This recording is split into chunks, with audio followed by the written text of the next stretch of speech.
Muy bien. Seguimos. Entonces, vimos que existe una manera de eh, analítica, si quieren, de entender cómo juega la relación entre la geometría, índice de refracción, etcétera, para conseguir transformar frentes de onda, por ejemplo, esféricos en frentes de onda plano. En el caso de la dioptra vimos que dioptras hiperbólicas servían para hacer esa transformación. Y les comenté en realidad que por una cuestión técnica es mucho más fácil construir superficies esféricas, entonces queríamos ver, bueno, ¿qué puedo hacer con dioptras esféricas? ¿Qué puedo hacer con dioptras esféricas?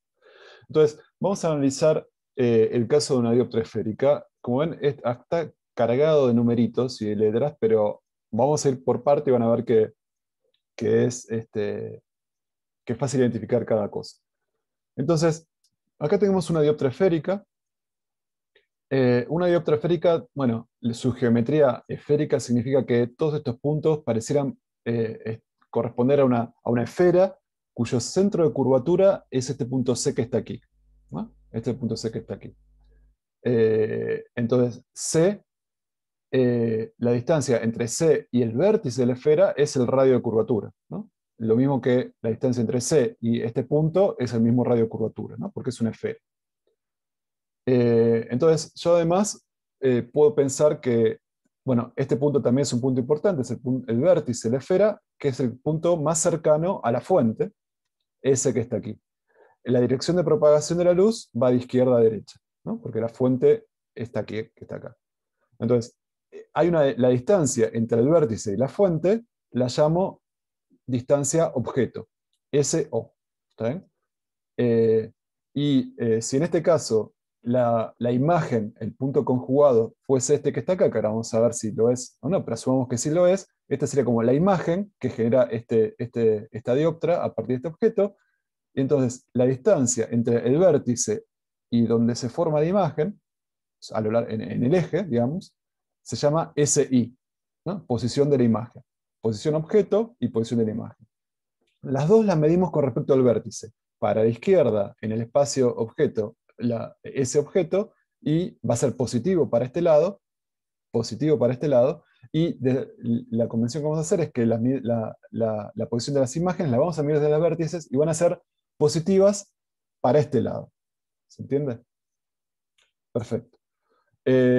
Bueno, y acá tenemos un rayo en común, un rayo en particular, que es este que está acá, que estamos mostrando, que simplemente este rayo, si lo seguimos, llega a esta interfase, y acá la normal en este punto es esta que está acá, va a haber, parte se va a reflejar, ¿no? Tita I, tita incidencia, tita reflejado, y parte se va a refractar, ¿no? En esta dirección. Y el ángulo que forma el rayo refractado con la normal, que en este caso es esta dirección, es tita T, tita transmitido, ¿no?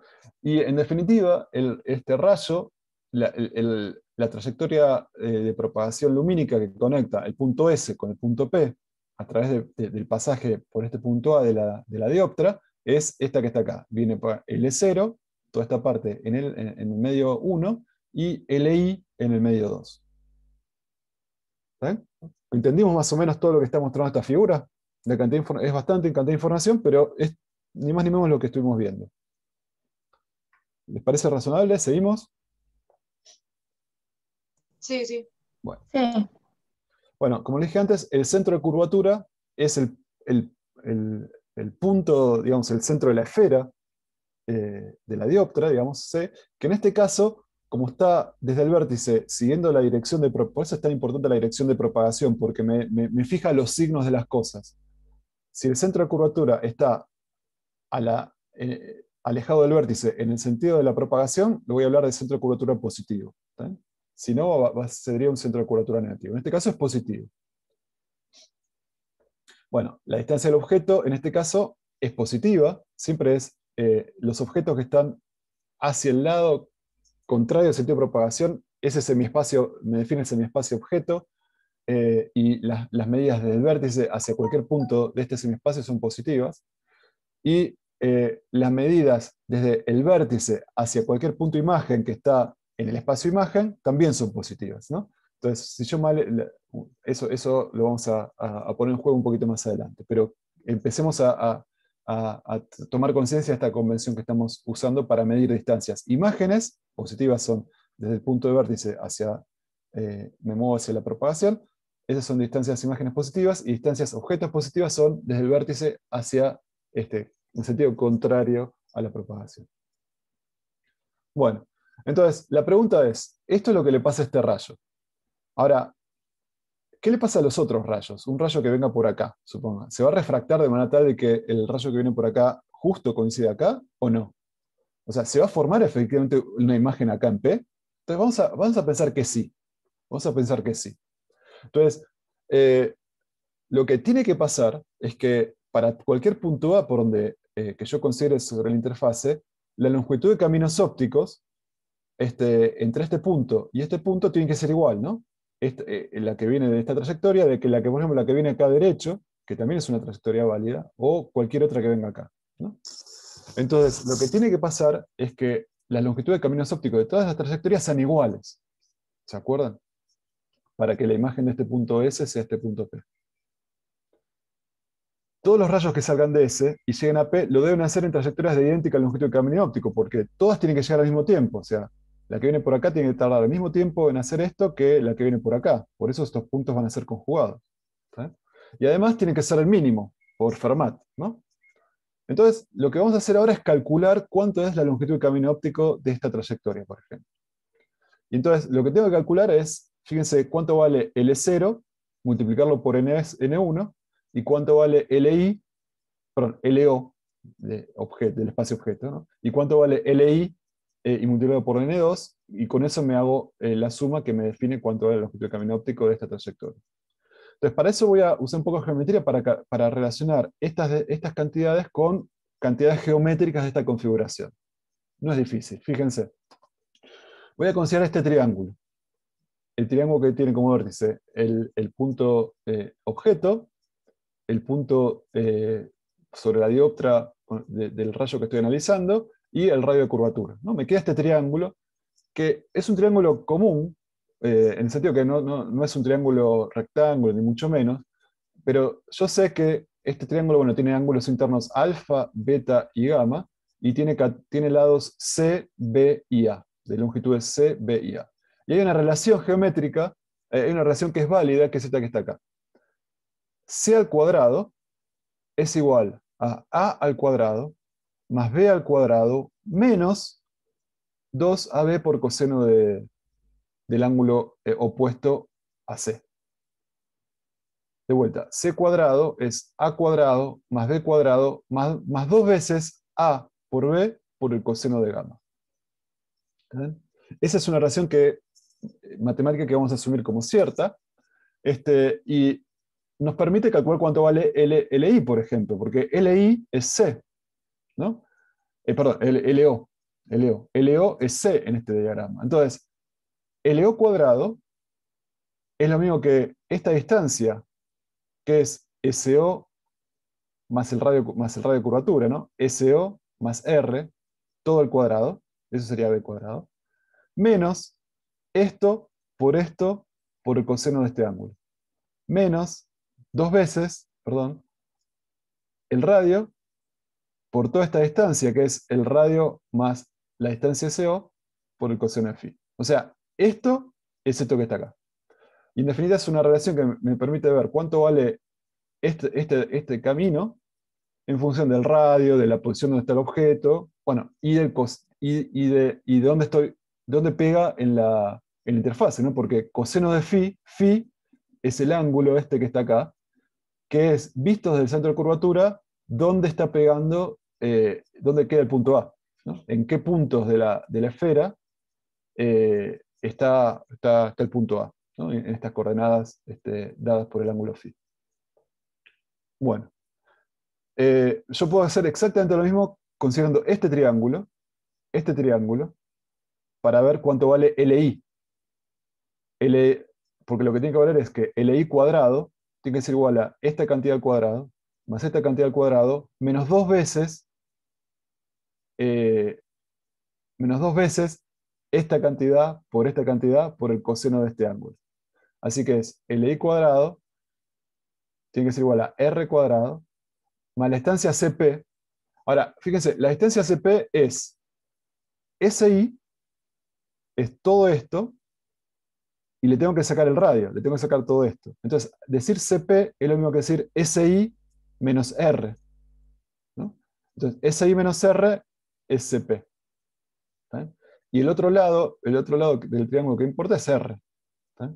Entonces, R cuadrado más SI menos R cuadrado menos 2 veces R por SI menos R por coseno de este ángulo que está acá.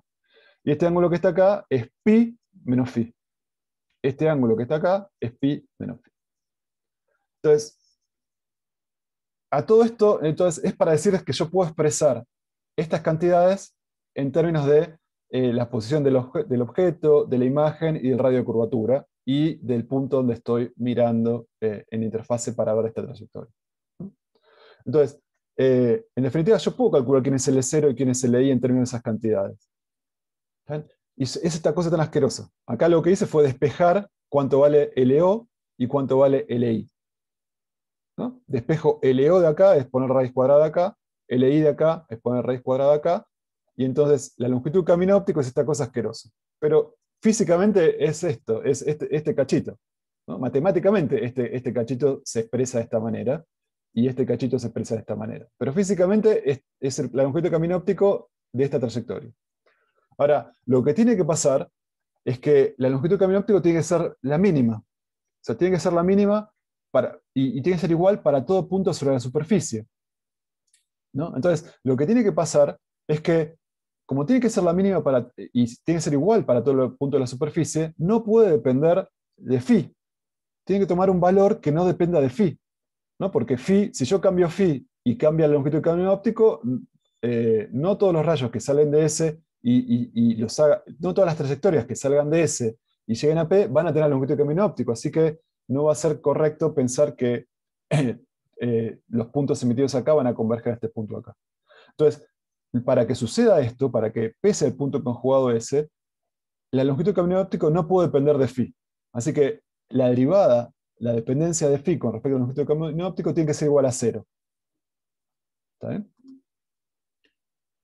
Ahora, si yo voy a hacer la derivada de esto, es simplemente hacer la derivada con respecto a phi de esta cantidad y la derivada con respecto a esto, que simplemente es esta expresión que está acá. O sea, la derivada de la longitud de camino óptico con respecto a phi es esta expresión que está acá.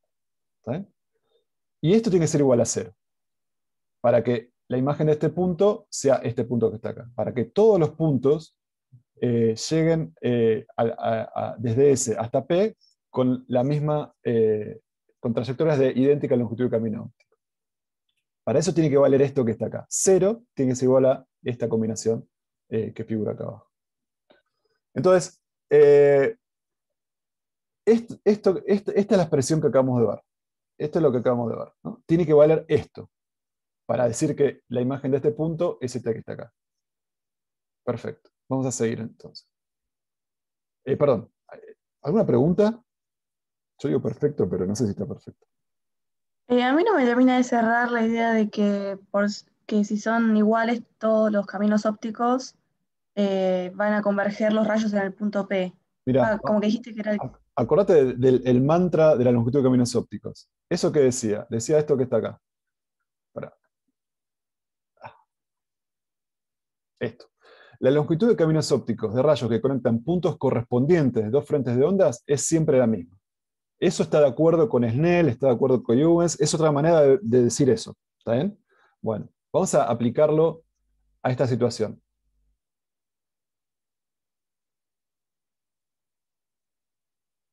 Acá. Esta que está acá. Si yo quiero que, si yo digo que P es la imagen de este punto, quiero decir que todos los rayos que salen de aquí, que salen de S, tienen que converger a P. ¿Estamos de acuerdo con eso? De esa manera yo digo que P es la imagen Sí. asociada a este objeto. Bueno, ahora, para que eso ocurra, si yo me acuerdo del mantra de los caminos ópticos, la longitud de caminos ópticos que conecten puntos correspondientes, entonces voy a agarrar S como un punto y P otro punto, ¿no? Son puntos particulares, porque son puntos donde los frentes de ondas se hacen puntuales, pero no importa, es como son puntos geométricos donde pertenecen a distintos frentes de ondas asociados a una trayectoria real. Entonces, si yo agarro puntos correspondientes, como S y P, la longitud de caminos ópticos, o sea, si querés un poquito más acá afuera, agarro un punto de esta trayectoria, este que está acá, se tiene que asociar con este punto que está acá a través de una trayectoria que tenga una longitud de camino óptico. Ahora, agarro otro punto, por ejemplo, este punto que está acá, y un punto que está acá cerquita, no está dibujada acá, debería dibujarlo, un frente de onda esférico de esta manera, agarro el punto correspondiente, que un tiempo después va a llegar a P.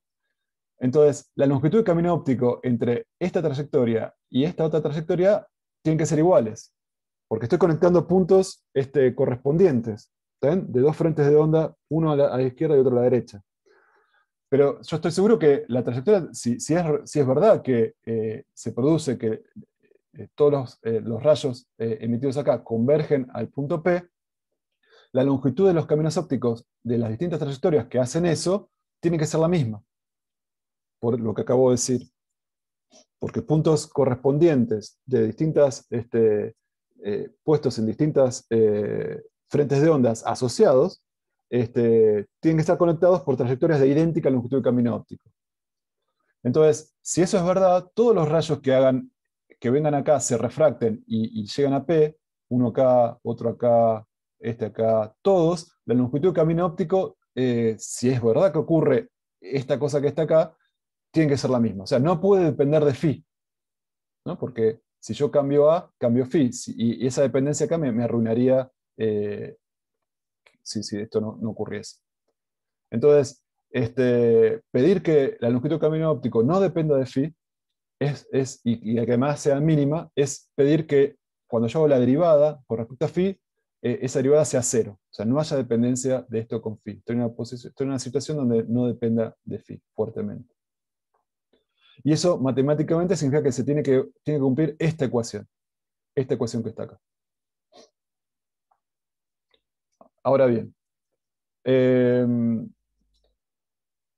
ahora, si yo, esta ecuación que está acá, esta ecuación, a ver, no sé si quedó claro eso que es lo que acabo de decir. Sí, sí, hasta ahí bien. Bueno, entonces, esta es la condición que tiene que ocurrir para que, yo todavía no sé si pasa esto, no sé si pasa, pero todos los rayos cualquier trayectoria que yo dibuje, una que pasa por acá y la obligo a venir por acá, tiene que tener la misma longitud de camino óptico que esta que está acá. Si no, no es verdad que esta trayectoria es real, por ejemplo, y no todos los rayos que divergen acá van a converger acá, así que esto no va a ser exactamente la imagen de este objeto que está aquí. La condición matemática que se tiene que cumplir para que sí lo fuera es esta que está acá. Y acá puedo simplificar cosas. Fíjense que desaparece seno de phi, lo puedo sacar porque está igualado a 0. El 2 se me va también. Así que lo que me dice esta ecuación, esta condición, lo que tiene que ocurrir para que la imagen de S sea P, es esto que está acá. ¿Sí? Es esto que está acá. Ahora, o escrito de otra manera, fíjense, yo acá abro los paréntesis, N1SO sobre LO más N1R sobre LO, etcétera, etcétera. Bueno, esperen un segundito que acá tengo un problemita con Almendra.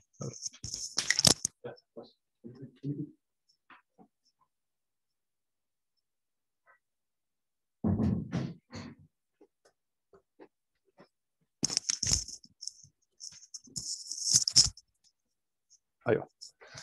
Bueno, entonces acá simplemente lo que hice fue abrir estos paréntesis y después voy a pasar, fíjense que acá hay cosas que dependen del radio, o sea, de la geometría, y las voy a poner todas juntas del mismo miembro. Y en definitiva, esto lo paso para este lado, esto lo paso para este lado, y tengo esta fórmula que está acá. ¿No? Entonces, esta fórmula, en definitiva, es esta condición. Y poner esta condición. Bueno.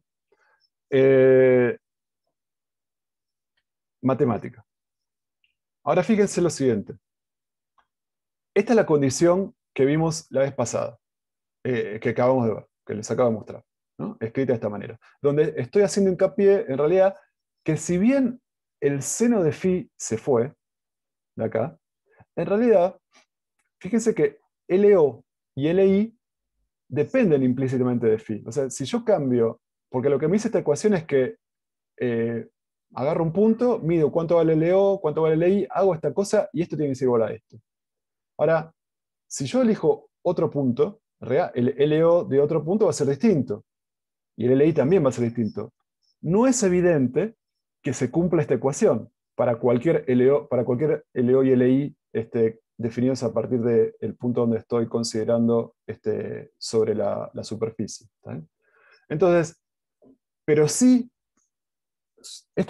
puedo estar seguro que esto se cumple en una determinada aproximación, que se llama aproximación paraxial. Paraxial es porque, dado este eje, yo me voy a quedar con, estoy seguro que esto se va a cumplir en tanto yo no me aleje demasiado del eje. Si el punto A está por acá cerquita, fíjense lo que pasa. Para los rayos que están en esta región de acá, o sea, no se alejan demasiado del eje, para las trayectorias que no se alejan demasiado del eje, fíjense que yo puedo, en esta región, L0, cuando yo calculo el L0 de los rayos muy cerquita del eje, prácticamente L0 va a ser igual a SO, a esta distancia. ¿Sí? Hablar de L0 y SO, perdón, LO y SO es lo mismo. Y algo similar puedo decir para LI. Para los puntos, las trayectorias de rayos que estén muy alineadas con el eje, o sea, no se separen demasiado de esta interfaz esférica, pero no me aleje demasiado, hablar de LI es prácticamente hablar de SI. Entonces, para los puntos sobre la superficie esférica que tengan phi prácticamente cero, o sea, no se aleje mucho del eje, o sea, son paraxiales, son trayectorias paraxiales. Cuando dice LO, yo puedo decir SO, y cuando dice LI, yo puedo decir SI, independientemente de qué punto específico de esta región le pegue. A todos estos los puedo reemplazar por el LO correspondiente por SO y el LI por SI. Y entonces la ecuación que me habla sobre la longitud de caminos ópticos, en lugar de LO pongo SO, en lugar de LI pongo SI, y esta es la ecuación de la dioptria esférica en la aproximación paraxial. Esta es la ecuación de la dioptria esférica en la aproximación paraxial. Entonces, ahora sí, fíjense que no aparece nada, ninguna variable que dependa de lo que ocurre exactamente sobre la interfase. Solo aparece la posición del objeto, la posición de la imagen, y los índices de refracción y el radio de curvatura. A esta ecuación se la conoce como ecuación de la dioptria esférica en la aproximación paraxial. ¿Por qué? Porque es válida. Es válida para los rayos para los, digamos, para todos los rayitos que que peguen en una interfase muy, muy cerquita del eje. ¿Está bien? Entonces, si yo agarro, a ver, ¿está bien con esto? Sí. Bueno. Entonces, para rayos paraxiales, que son los rayos estos que están acá, la ecuación que vincula la posición de la fuente con la posición de la imagen se hace independiente del punto A y es esta que está acá. Entonces, esta es una ecuación muy pulenta porque me dice, mira, si vos tenés una dioptria esférica, los rayos paraxiales van a formar la imagen de un objeto S que está ubicado en SO en la posición SI. Entonces, es una ecuación que me permite decir dónde va a estar la imagen producida por una dioptria esférica cuando considero un objeto ubicado en SO con respecto al vértice. Bueno, y los rayos paraxiales obviamente poseen igual longitud de camino óptico porque satisfacen esta ecuación que está acá. Entonces, para estos rayos paraxiales, la imagen de un punto es un punto. Evidentemente, todos los rayos paraxiales que se alejen un poquito, pero no demasiado del eje, van a aparecer como divergiendo de S y van a converger a P. Entonces, lo que estuvimos viendo es lo siguiente. Yo tengo una dioptria esférica. Si hago Snell para un rayo particular, tengo esta situación, ¿no? Para que la imagen de S sea un punto P, todos los rayos, cuando yo hago Snell, deberían, que salen de S, cuando yo hago Snell para todos esos rayos, deberían ir a P. Ahora, esto es lo que debería pasar. Esto es lo que debería pasar. Ahora, si el rayo este no es paraxial, o sea, esta distancia es bastante grande, la altura es bastante alta, digamos, no está bien aproximar esta LO con SO. ¿Está bien? A medida que yo considere puntos más alejados del eje, fíjense que la aproximación es menos buena, es peor. Esta distancia no la puedo reemplazar por SO. Entonces, lo que pasa en realidad es que la refracción, perdón, correcta, la que realmente ocurre, es esta que está acá. Este rayo no paraxial, el hecho de que sucede con este rayo es que la refracción sucede con este ángulo, que fíjense que hace que no pase por P. No viene por donde debería pasar, se refracta de esta manera. Eso es porque estoy usando una superficie esférica para un rayo no paraxial, y la longitud de camino óptico de una trayectoria que sería esta que está acá, fíjense que sale de S y viene a P, no es la misma. O sea, si yo calculo la longitud de camino óptico de esta trayectoria hipotética, daría un número más grande que la trayectoria correcta que está acá. Que la trayectoria, digamos, que la longitud de camino óptico que recorre un rayo que sí llega acá refractado correctamente. Entonces, en la realidad, esta trayectoria no se da. Snell en realidad involucra un distinto ángulo de transmisión que hace que la imagen de este punto no sea esta que está acá. ¿Está bien? Sin embargo, si solo considerase rayos paraxiales, si solo me muevo en esta región, considero una lente esférica, pero voy a colectar luz solamente paraxial, el resto la voy a perder, no la voy a considerar. Si solo me quedo con rayos paraxiales, entonces lo que acabamos de ver es que la longitud de camino óptico de esta es prácticamente igual a la longitud de camino óptico la longitud de camino óptico de esta otra trayectoria, y así con todas las trayectorias. Eso significa que Snell hecho acá realmente hace que la trayectoria correcta eh, converja a este punto, y hace que la imagen del punto S es el punto P para estos rayos. Si yo trabajo con lentes esféricas con rayos no paraxiales, la imagen de este punto va a haber los rayos paraxiales que van a formar acá, pero va a haber otros rayos que van a tirar energía, o sea, que van a involucrar trayectorias que no convergen a este punto, y voy a ver una mancha borrosa acá. La imagen de este punto no va a ser no va a ser un punto, sino va a ser una mancha borrosa por culpa de estos rayos no paraxiales. Y voy a hablar entonces de aberraciones, porque la imagen de este punto no es un punto, sino una mancha. Estas aberraciones ocurren porque estoy con una dioptra esférica fuera de la aproximación paraxial. Entonces, la dioptra que yo tengo que considerar tiene que ser una dioptra que colecte luz solamente cerquita de rayos que se alejen poquitos del eje. Esa es la aproximación paraxial. Si yo me mantengo con la aproximación paraxial, la imagen de un punto es correcto que sea otro punto. Y la ecuación que vincula dónde se ubica un punto y dónde se ubica el punto imagen es la que acabamos de ver. La ecuación de la dioptra.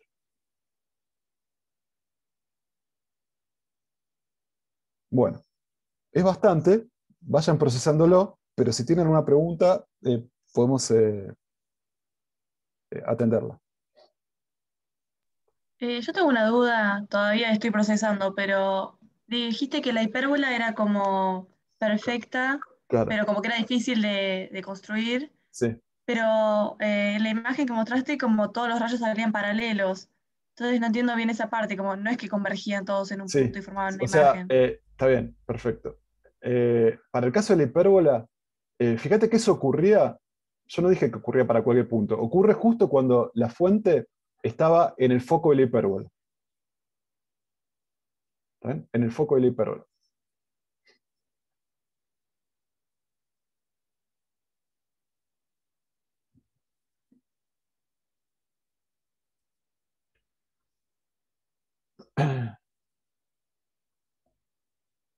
Esto ocurría cuando el objeto estaba en el foco de la hipérbola. ¿Está bien?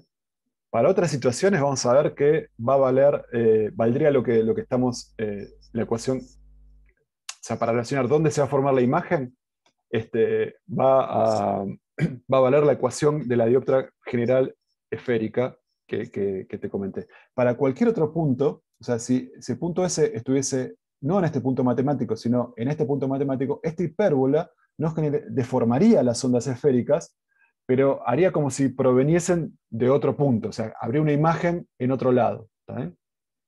Ahora lo vamos a entender cuando veamos el concepto de foco. ¿Está bien?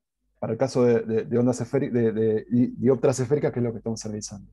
Lo que estuvimos planteando para ondas esféricas es lo siguiente. Bueno, consideramos para ondas esféricas no, para dioptras esféricas. Consideramos un objeto S puesto a una distancia SO. ¿Está bien? Y dijimos, bueno, ¿puede el objeto puntual S tener como imagen el punto P? Bueno, ¿qué tiene que pasar? Bueno, lo que tiene que pasar es que todas las trayectorias que unan a S con P tienen que tener igual longitud de camino óptico. Y entonces estuvimos elaborando sobre ese punto. Y llegamos a que para eso puede ocurrir en la aproximación paraxial, o sea, si nos quedamos solamente con trayectorias que se alejen poquito del eje, puede ocurrir efectivamente que todas esas trayectorias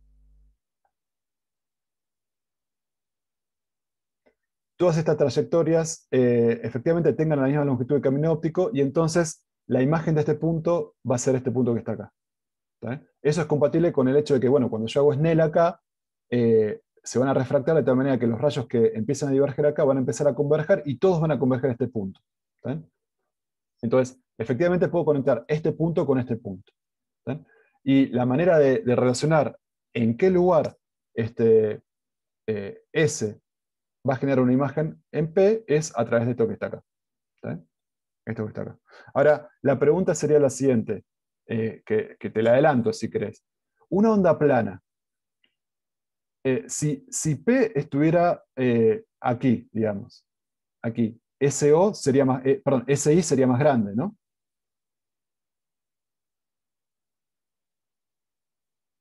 Sí, Bueno, y si estuviese a 10 kilómetros de aquí, SI sería más grande todavía. Y si estuviese en el infinito, estos rayos convergerían en el infinito, o sea, saldrían paralelos, ¿no? Entonces, vamos a ver que la pregunta tuya es correcta, o sea, la idea de que puedo transformar un frente de onda esférico en un frente de onda plano, en la aproximación paraxial con una dioptra esférica, sí pongo el objeto en un punto particular. Eso lo vamos a ver ahora. ¿Está? Así que también lo que vimos antes para la ley hiperbólica lo podemos reproducir acá Esto es más general. Esto es más general para el esférico. Bueno, entonces, antes de ver esos casos particulares, veamos lo siguiente. Recordemos la convención, porque ahora ya tenemos una ecuación, pero tenemos que recordar la convención de signos que estamos usando. O sea, dado una dirección de propagación de la luz, eso me define un espacio-objeto, donde yo mido posiciones de objetos desde el vértice hacia la izquierda. Estas son posiciones positivas. Cada vez que yo tengo un objeto a la izquierda, digamos, del vértice, siendo que estoy incidiendo de izquierda a derecha, esas posiciones son positivas. Las imágenes, habíamos dicho que las medimos también desde el vértice y las vamos a considerar positivas moviéndonos en la dirección de propagación de la luz. SI es positivo en este lado. Y eso es lo que tenemos que tener en cuenta, lo tuvimos en cuenta para llegar a esta ecuación, así que para usar esta ecuación tenemos que tener en cuenta esta convención de signos.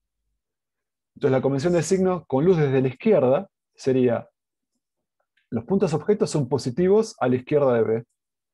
Los puntos imágenes van a ser positivos a la derecha de B, donde B es el vértice.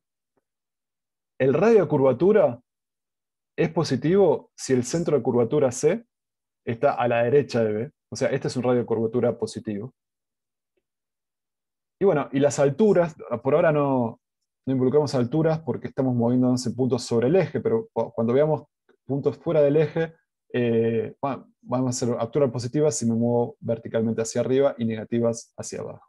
¿Bien? Esta es la combinación de signos que vamos a usar.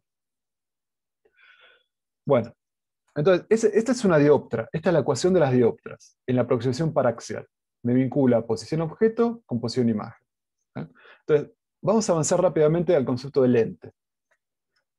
Una lente en realidad son dos interfaces. No es más ni menos, como yo les dije al principio, son dos interfaces.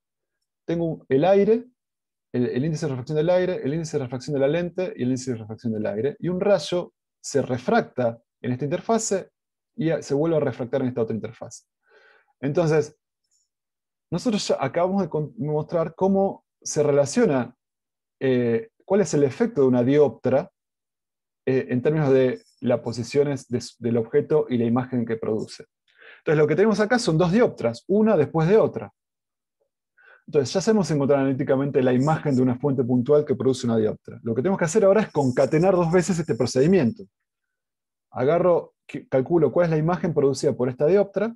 Esa imagen va a ser el objeto fuente para la segunda dioptra, porque va a ser el rayito este va a parecer provenir de esa primera imagen, que va a funcionar como objeto de esta segunda dioptra para generar la imagen final. Entonces tengo que hacer dos veces lo mismo, concatenar el resultado de una refracción con el siguiente. Y así es como funciona una lente. Y entonces, esto es lo que vamos a hacer acá. Fíjense, tengo una dioptra y tengo otra dioptra. Y entonces, fíjense, este es el objeto primario, ¿no? El objeto primario al principio va a emitir luz, que se va a refractar, y va a generar, esta dioptra va a generar una imagen en algún lugar. Por ejemplo, en este ejemplo, eh, bueno, esta primera dioptra, caractericémosla, tiene un radio de curvatura dada por este centro de curvatura C1. El radio de curvatura es R1, y va a ser positivo. El radio es positivo, ¿no? Porque el centro de curvatura está hacia la izquierda del vértice, siendo que la luz va de izquierda a derecha. Entonces, esta es la primera dioptra. Y entonces, esta primera dioptra va a generar una imagen en algún lugar que acá lo ilustro, o sea, si la geometría es tal que los rayos se refractan de esta manera, ¿está bien? Estos rayos, después de esta primera refracción, parecen provenir de este punto que está acá. Eso significa que este punto P' es la imagen del punto S luego de la primera refracción en la primera interfase. ¿Está bien? Entonces, fíjense la nomenclatura. En la posición objeto 1 es la del objeto primario con respecto al vértice de la dioptra en cuestión. Y la distancia a la imagen de la primera dioptra es SI1, que es donde está P', que como está, fíjense cómo está a la izquierda de B1, SI1 va a ser un número negativo. ¿Ven? Porque la imagen apareció, en este caso, por cómo es la geometría y por cómo es la posición de S con respecto a B1, apareció en el semiespacio objeto, o sea, apareció a la izquierda de B1. Entonces, como imagen, SI1 va a ser un número negativo. Ahora, para la segunda interfase, los rayos, estos que están acá, que son pertinentes para la segunda refracción, parecen provenir de P'. Así que para la segunda interfase, que es esta que está acá, vamos a caracterizarla.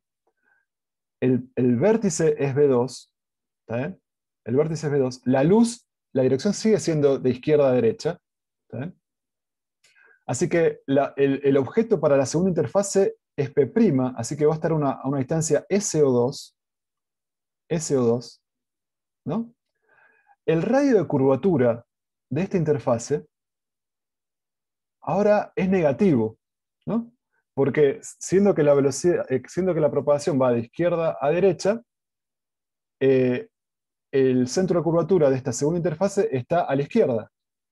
Esto hace que cuando yo considere el valor numérico de R2, del radio de curvatura de la segunda interfase, lo tengo que considerar como negativo, dando cuenta de que este radio de curvatura está, eh, el centro de curvatura está a la izquierda del vértice de la interfase que estoy analizando.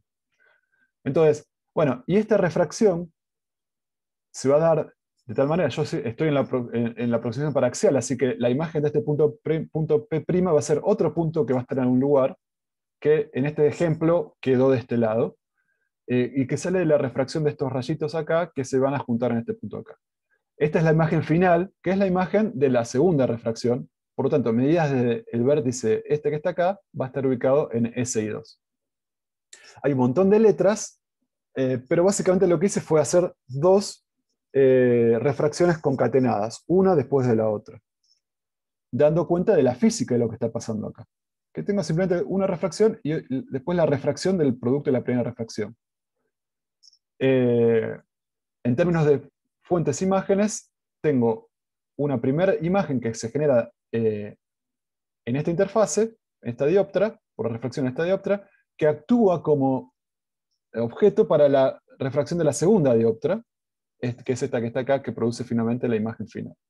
Hay otro parámetro importante que es la distancia entre los vértices, sería como el espesor de la lente. Es el espesor de la lente. Entonces, si ustedes chequéenlo, es medio engorroso si quieren, pero no es complicado. No es complicado si van siguiendo qué es cada cosa. Y en definitiva nos va a permitir interpretar el proceso de formación de imágenes como ya les expliqué. La primera refracción genera la imagen primaria P', que en este caso resulta una imagen virtual, ¿está bien? Porque no aparece en este espacio, sino que aparece en el espacio objeto.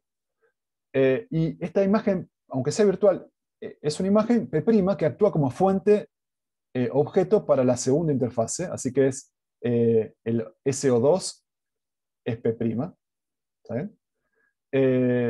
Y se refracta y produce la imagen final P. Entonces, hay muchos subíndices acá, pero son equivalentes. Hay muchas relaciones que podemos establecer para simplificar la descripción. Por ejemplo, SO2, esta distancia, el módulo de esta distancia, fíjense que es la distancia I1 más D, ¿no? En módulo, ¿no? La distancia I1 más D es SO2. Entonces, eso me va a vincular una refracción con la siguiente. No son independientes, justamente una viene después de otra, y el vínculo entre las dos tiene que ver con esta analíticamente tiene que ver con esta ecuación. Que escrita teniendo en cuenta los signos, fíjense que lo que tengo que hacer es SO2, que es una cantidad positiva, es igual a menos SI1. ¿Por qué menos SI1? Porque SI1, acuérdense que era negativo. SI1 es negativo, porque quedaba la nomenclatura para las imágenes, hacía que fueron números negativos desde el vértice hacia la izquierda. Entonces, como va el módulo, tengo que poner menos SI1 más D, ¿no? Esta es la ecuación que me vincula el mundo de la primera difracción con el mundo de la segunda difracción. Las coordenadas de la primera difracción con las de la segunda difracción. Diciendo que lo que yo llamo la imagen de la primera es en realidad el objeto de la segunda, pero teniendo en cuenta este cambio de vértice. ¿Está bien? Es esto que está acá. Bueno, una vez que está claro esta ecuación que me vincula el mundo de la primera interfase con el de la segunda interfase, esta que está acá, si yo escribo la ecuación de la dioptra para la primera interfase, es esta que está acá, ¿no? Es escribir la primera interfase. Vengo del medio, donde tengo el objeto, más el índice de refracción de la segunda sobre donde aparece la imagen, es igual a esta cosa que está acá. Eso era la ecuación de la dioptra esférica en la aproximación paraxial. Ahora, para la segunda interfase, esta que está acá, es lo mismo.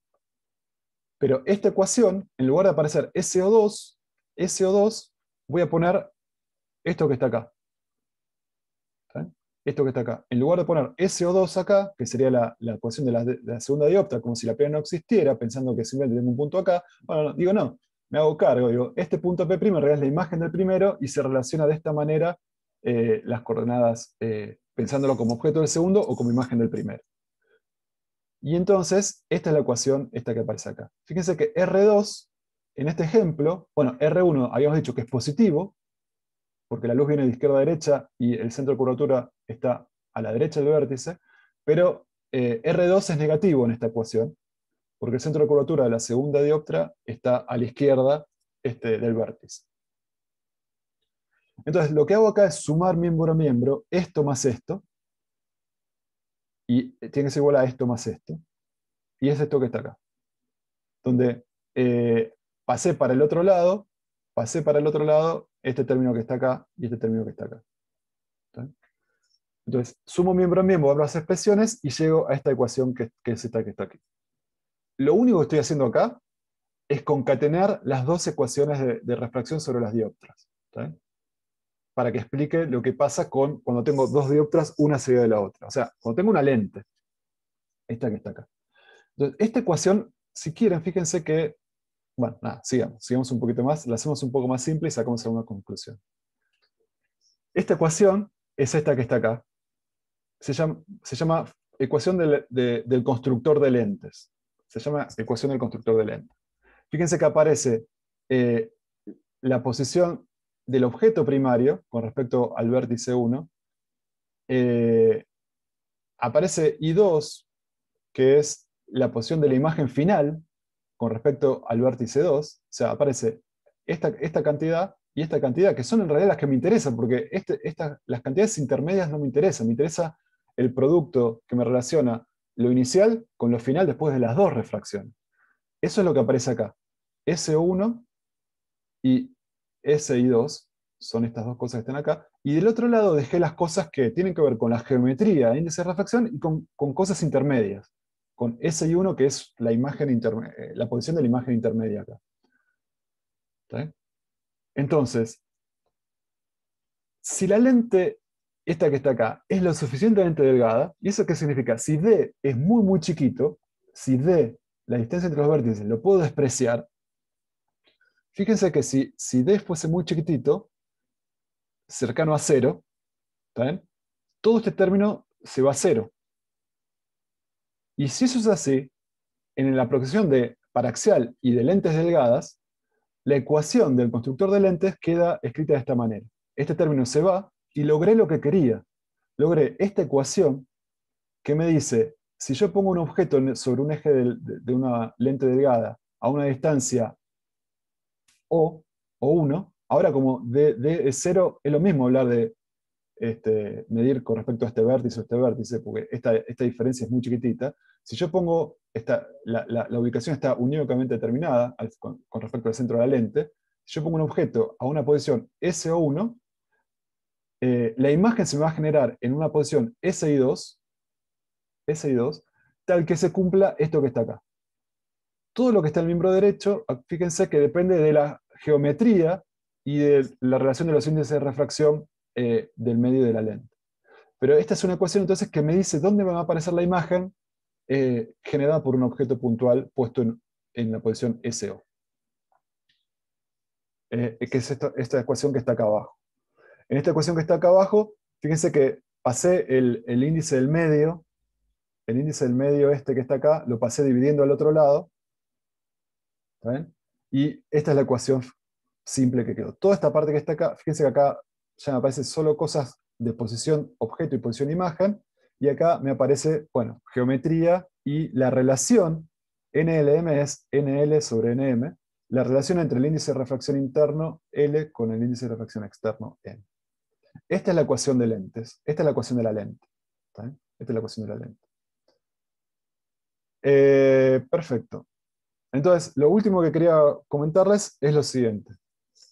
Solamente me voy a adelantar un poquito para contestar un poco la pregunta que no me acuerdo quién, el comentario sobre la transformación particular de que me transforma frente a ondas esféricos en frente a ondas planas. Entonces, esta es la ecuación de la lente. Les pido que vuelvan con más tranquilidad sobre esto, pero lo único que hicimos fue encontrar cuál es la ecuación para una dioptra y después concatenar dos propagaciones consecutivas a través de dos dioptras dadas por la geometría de la lente.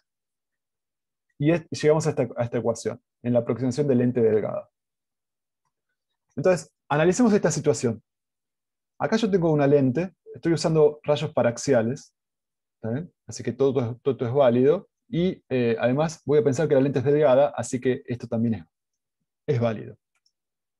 Esta lente en particular tiene el radio 1 positivo, la dirección de propagación es de izquierda a derecha, así que el radio 1 es positivo, y el radio 2 es negativo, porque el centro de curvatura 2 está acá. Mientras el centro de curvatura 1 está en algún punto por acá, no sé dónde, el radio de curvatura 2 está en un punto por acá. Así que R2 es negativo, ¿no? Esto quiere decir que todo esto es positivo. Todo esto es positivo, ¿no? Porque R2 es negativo, así que acá sumo dos cosas en realidad. Y si el índice de refracción de la lente es mayor que la del medio, esto también es positivo. Todo esto es positivo para este tipo de lente. Entonces, la pregunta que yo digo es la siguiente. ¿Puede haber una situación donde cuando yo incido con objetos muy, muy lejanos, o sea, un objeto que está en el infinito, significa que las ondas que llegan son, los rayos asociados son un manojo de rayos paralelos, ¿no? Porque el objeto está en el infinito. Y me puedo preguntar, bueno, ¿dónde forma la imagen cuando incide una onda plana? ¿No? ¿Dónde forma la imagen este dispositivo que cumple esta relación cuando incido con una onda plana? Bueno, cuando incido con a ese punto donde se forma la imagen, lo voy a llamar foco de esta lente. Foco imagen de esta lente. Entonces, analicemos la situación. Cuando incido una onda plana, ¿dónde está la posición objeto? ¿El objeto dónde está? Está muy alejado, está en el infinito. De tal manera que los rayos que vienen de ese objeto ya llegan a esta región con un manejo de rayos paralelos. Así que en términos de la descripción de, de- de- de frentes de ondas, se corresponden a ondas planas que están incidiendo sobre esta lente. ¿Estamos de acuerdo? ¿Eso? Entonces, si yo hago eso y digo, bueno, si el objeto está en el infinito, esta construcción, ¿dónde genera la imagen? Bueno, si el objeto está en el infinito, acá tengo que poner un número muy, muy grande. ¿Está bien?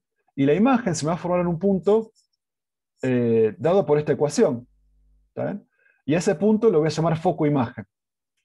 ¿Está bien? ¿Dónde queda ese punto? Bueno, si yo pongo acá infinito, lo que tiene que valer es que 1 sobre infinito, o sea, 0, más 1 sobre el lugar donde se forma la imagen, que lo llamé foco imagen, tiene que ser igual a todo esto que está acá. ¿Está bien? ¿Está bien? ¿Está bien eso que está ahí? ¿Qué dije? Sí. Bueno, ahora fíjense que esta posición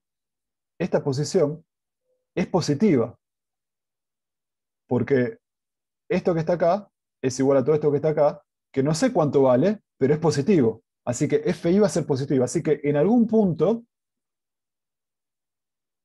va a ocurrir que los rayos van a converger y van a generar una imagen del punto que está en el infinito hacia la izquierda. A ese punto que llamo FI, lo determino a partir de esta ecuación. No sé cuánto vale en este dibujo, pero sí sé cualitativamente que tiene que ser algo positivo, así que por eso lo dibujé de este lado que está acá. Entonces vemos cómo este objeto transforma ondas planas en ondas esféricas, finalmente, que es lo que hacía antes bueno, espera. Y otra pregunta, esto no es lo que hacía antes, lo que hacía antes es esto que está acá. Otra pregunta es la siguiente: ¿dónde tengo que poner un objeto para que una lente esférica delgada genere ondas planas del otro lado? ¿Está bien? ¿A dónde tengo que poner un objeto para que cuando incido con ondas esféricas, esta cosa me produzca ondas planas de este lado? A ese punto, donde tengo que poner el objeto, le voy a llamar foco objeto de la lente, ¿no? Le voy a llamar FO. ¿Dónde tengo que ponerlo? Bueno, de vuelta uso esta ecuación. Ahora lo que quiero es que la imagen se genere ¿dónde? Que este punto esté muy lejos, esté en el infinito. Eso es compatible con que estos rayos se van a cortar en el infinito, formando la imagen en el infinito. Entonces, ondas planas significa que la imagen se forma en el infinito. Entonces, si yo en esta ecuación pido que SI2 esté en el infinito, estoy pidiendo que lo que se cumple es esto que está acá. Así que donde tengo que poner el objeto, o sea, la posición objeto, que la llamo FO, para que eso ocurra, tiene que cumplir esta ecuación que está acá. Entonces, no sé cuánto vale, pero sí sé, bueno, esto es 0, así que 1 sobre FO tiene que ser igual a todo esto que está acá. Esto que está acá es lo mismo que está acá, así que es positivo también. Es positivo también. Así que FO, o sea, la posición esta, es positiva, así que está en algún lado en el espacio objeto. No sé dónde está, pero está hacia la izquierda. Existe ese punto. Si yo pongo un objeto en ese punto geométrico, voy a tener una situación donde transformo ondas esféricas en ondas planas del otro lado. ¿Qué es lo que habíamos visto antes que ocurría cuando ponía un objeto en el foco de una hipérbola? También ocurría eso. ¿Está bien? Bueno, acá vemos que una lente puede ocurrir lo mismo en el caso particular donde pongo el objeto en este punto que se llama foco, ¿tá? Que es 1 sobre esta cantidad que está acá. Y también lo que vemos, interesantemente, es que el foco objeto, fíjense, 1 sobre foco objeto es todo esto, pero es lo mismo que 1 sobre foco imagen. Es exactamente lo mismo. Así que en una lente delgada, el foco imagen y el foco objeto coinciden y ambos se calculan de la misma manera, con esto que está acá. Uno está a la derecha, el foco imagen, y me dice dónde se van a cortar los rayos provenientes desde el infinito, o sea, los rayos, manejo de rayos paralelos, dónde se van a cortar sobre el eje, y el otro me dice dónde tengo que poner un objeto para que los rayos que emanen de ese objeto se transformen de manera tal de que se corten formando una imagen en el infinito. ¿Está bien? Uno me define foco imagen, otro foco objeto, pero numéricamente son iguales. Los dos son positivos, con la convención de signos significa que la imagen se forma de este lado, el foco imagen está a la derecha y el foco objeto está a la izquierda de esta lente que está acá. Bueno, los últimos 3 minutos para completar los 10 de esta intromisión en la práctica tiene que ver con este comentario. Entonces, para esta situación, donde tengo esta geometría, R1 y es mayor que 0, R2 es menor que 0, así que todo esto es mayor que 0, perdón, es mayor que 0. Eso hace que los focos, tanto imagen como objeto, sean mayores que 0. ¿Está bien? Y por lo tanto, a todo esto lo puedo llamar 1 sobre f, porque habíamos dicho que todo esto era 1 sobre f. Entonces, la ecuación de la lente delgada se traduce a esto que está acá. Conociendo el foco, los focos, ¿qué es conocer el foco? Conocer dónde ocurren estas cosas, es conocer esto. ¿Está bien? Puedo escribir muy, muy sintéticamente la ecuación que me vincula el proceso de formación de imágenes de una lente en la posición paraxial y de lente delgada, ¿no? Que me vincula la posición de la imagen con la posición del objeto. Pero claro, si yo cambio la geometría, tengo que tener un poquito de cuidado. Si yo tengo lentes así, fíjense lo siguiente. Esto lo voy a comentar ahora, simplemente lo van a seguir viendo en la práctica y lo retomamos en la clase que viene. Si yo tengo esta geometría, fíjense que la primera interfase tiene una radio de curvatura. El centro de curvatura está a la izquierda. Así que el radio de curvatura 1 ahora es negativo. Y el radio de curvatura 2 ahora es positivo para esta situación, para este lente, ¿está bien? Para esta geometría. Entonces, si el índice de refracción de la lente es más grande que el medio, esto es mayor que 1, perdón, esto es mayor que 0, pero fíjense que pasa este paréntesis. Esta cantidad es negativa y esta cantidad también es negativa. Así que todo esto es negativo. Así que si sucede eso, los focos son negativos. ¿Qué quiere decir eso? ¿Qué quiere decir eso? Que el foco objeto sea negativo, ¿qué significa? Vamos a ver, primero vamos a ver lo más fácil con la imagen. Que el foco imagen sea negativo, ¿qué significa? Que la imagen que produce una onda plana, o sea, un manojo de rayos paralelos que incide sobre esta lente, se va a formar en 1 sobre f. Ahí va a estar. Pero como la imagen ahora, como f es negativo, la imagen no se va a formar en el semiespacio imagen, donde las coordenadas imágenes son positivas, sino en el semiespacio objeto, que corresponden a coordenadas de imagen negativa. Eso sucede porque si yo hago la refracción correcta acá, los rayos van a aparecer como divergiendo. Salen de la lente como divergiendo, y entonces no se van a cortar en ningún lado de este lado. Pero van a aparecer como si proviniesen de este punto que está acá. Entonces, esta imagen sería una especie de imagen virtual para este tipo de propagación. Y lo que está sucediendo acá entonces es que estas lentes tienen un foco imagen virtual, ¿sí? Compatible con que el foco de la lente es negativo. Por cómo es la geometría, simplemente. Por cómo es la geometría. Y por otra parte, ¿dónde tengo que poner un objeto para que la transmisión por la lente produzca una imagen en el infinito? Era la definición de foco objeto. ¿Dónde voy a poner un objeto para que la imagen se forme en el infinito? Bueno, con este tipo de lentes, eh, la única forma de lograr que la refracción total genere un manojo de rayos paralelos que se cortan en el infinito, es cuando vienen convergiendo, pero que no llegan a converger, ¿no? Vienen convergiendo y acá se refracta de una manera, se refracta de otra y sale paralelo al eje, y acá lo mismo. Y fíjense que estos rayos vienen de un objeto que en realidad se produce de alguna manera, y si no estuviese la lente, convergerían a este objeto, pero no llega nunca a converger a este objeto, porque está la lente y desvía los rayos y les genera esta trayectoria que los hace ser paralelos. Es como, y en esa situación yo hablo de un objeto virtual. Entonces, todos estos rayos convergerían a esta situación, son atrapados por la lente, son refractados y generan esto. Y entonces, el lugar donde tengo que poner este objeto, en realidad, donde estaría este objeto, fíjense que si, en términos en tanto objeto, las coordenadas positivas eran hacia la izquierda, pero lo debería localizar hacia la derecha, y eso da cuenta del hecho de que tengo una coordenada negativa, asociada al valor negativo del foco con esta geometría. Entonces, todo esto lo vamos a profundizar la clase que viene y seguramente nos comentarán ahora en la práctica en esta clase o en la clase siguiente. Entonces, la gente de la práctica, me tomé estos minutos para terminar esto. Eh, Alguna pregunta que no pueda esperar la podemos contestar, y si no, ya les paso la posta a los chicos de la práctica.